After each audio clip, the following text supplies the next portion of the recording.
Hello guys, welcome to anime Telugu world. ఇవాళ anime వచ్చేసి Kaiju number 8 season 2 episode 1. టాపిక్లోకి వెళ్ళే ముందు please like, share, subscribe and comment చేయండి. Okay done. స్టోరీలోకి వెళ్ళిపోతే సైరన్ మోగుతూ ఉంటుంది.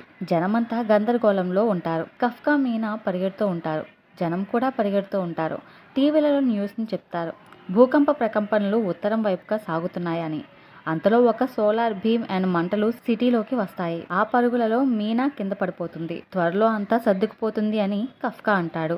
కఫ్కా డిఫెన్స్ ఫోర్స్ రావడం చూస్తాడు. ఆతృతలో వెళ్ళండి, దాన్ని చంపేయండి అంటాడు. తీరా చూస్తే మన కఫ్కా కైజుగా మారిపోయి ఉంటాడు. ఆ డిఫెన్స్ ఫోర్స్ కూడా కఫ్కాని అటాక్ చేయడానికి వస్తాయి. అటాక్ చేసినట్టు, కఫ్కా పేలిపోయినట్టు భయంతో కఫ్కా నిద్రలోంచి లేస్తాడు. ఇది అంతా కల్నా అని ఒక్క నిమిషం భయపడి నవ్వుకుంటూ ఉంటాడు. పైగా కింద కూడా పడిపోతాడు. కట్ చేస్తే సీజన్ 1లో జరిగిన విధ్వంసపు ప్రదేశాన్ని చూస్తాం. మీనా ఆ ప్లేస్ని చూస్తూ ఉంటుంది. వైస్ కెప్టెన్ అంటారు, ఇవాళకి 5 days అవుతుంది, కఫ్కా గురించి ఇంకా ఏ ఇన్ఫర్మేషన్ లేదు అని అంటారు. ఈరోజు కొత్త రిక్రూట్స్ తమ యూనిట్లకు చేరుకుంటారు అనుకుంటూ మాట్లాడుకుంటారు. కట్ చేస్తే రేణు అండ్ ఆ రెడ్ హెయిర్ అబ్బాయి కొత్త యూనిట్ల గురించి అండ్ కఫ్కా గురించి, అంటే కఫ్కా మళ్ళీ యూనిట్లో చేరలేడేమో పాత రోజుల్లాగా అని మాట్లాడుకుంటూ ఉంటారు. రేణు నవ్వుతాడు.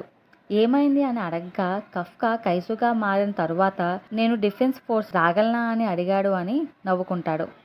రెడ్ హెయిర్ అబ్బాయి అంటాడు, నేనైతే ఆ షాక్లోంచి 1 ఏడాది వరకు బయటికి రాలేను అంటాడు. రేణు అయితే బలంగా అనుకుంటాడు, నేను బలంగా మారి ఎలాగైనా సీనియర్ని కాపాడుకుంటాను అని.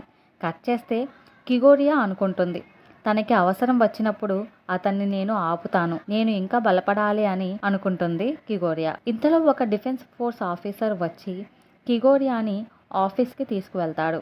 అండ్ ఇంకా కిగోరియా అండ్ జపాన్లోనే చాలా పవర్ఫుల్ అయిన డివిజన్లోకి వెళ్తుంది. ఆ ఆఫీసర్ కెప్టెన్ని చూపించాలి అని డోర్స్ ఓపెన్ చేయగా జనరల్ నరోమి గేమ్ ఆడుకుంటూ ఉంటారు. ఆ ఆఫీసర్ కెప్టెన్ నరోమిని ఒక్క తన్ను తంతాడు. తను 2 hours వస్తుంది అని రూమ్ క్లీన్గా ఉంచుకోవాలని చెప్పాను కదా అని చెప్పి అంటాడు.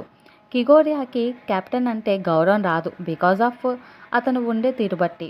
కిగోరియా తనని తాను పరిచయం చేసుకుంటుంది. కెప్టెన్ అంటాడు, నాకు ఫార్మాలిటీస్ నచ్చవు, పైగా ఫస్ట్ డివిజన్ కెప్టెన్గా నేను ఒకటే ఆశిస్తున్నా అని అంటాడు. ఇంతలో కైజు దాడులు జరుగుతున్నాయని తెలుస్తుంది. డిఫెన్స్ ఫోర్స్ కైజు దగ్గరికి వెళ్తుంది. కైజుని అటాక్ చేస్తూ ఉంటారు. ఆ కైజు బ్రిడ్జ్ని విరక్కొడుతుంది.